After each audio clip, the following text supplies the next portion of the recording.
Kita beralih ke informasi selanjutnya, Saudara. Ribuan warga memadati lapangan Tikala Manado, Sulawesi Utara pada Rabu 25 Mei pagi maksud kami. Mereka menanti kedatangan Pastor Andi Simon. Diketahui Andi Simon adalah hamba Tuhan yang dikenal oleh masyarakat sebagai sosok yang memiliki talenta menyembuhkan penyakit. Ya, viral pada masa pandemi COVID-19 lalu setelah menyembuhkan penyakit ribuan orang di Balikpapan.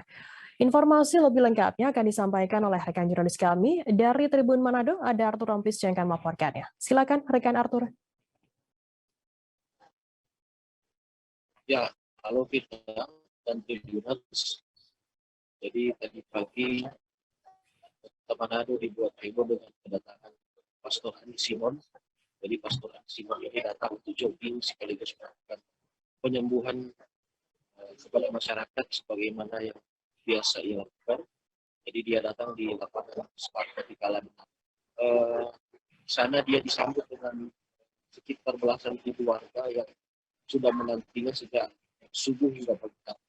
Jadi ini Pastor Andi Simon ini agak kesulitan karena saking banyaknya warga yang ingin minta pengobatan, jadi dia agak kesulitan tadi dan dia terlihat berputar-putar di lapangan stadion Tikala Manado, di mana setiap kali dia berjalan banyak sekali warga yang mengiringi perjalanannya hingga agak kesulitan.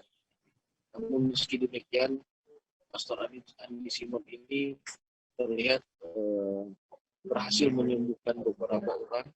Jadi salah satu orang yang disembuhkan adalah seorang nenek berusia 60 tahun. Jadi dia disembuhkan, yang dulunya lumpuh dia tampak bisa berjalan kembali.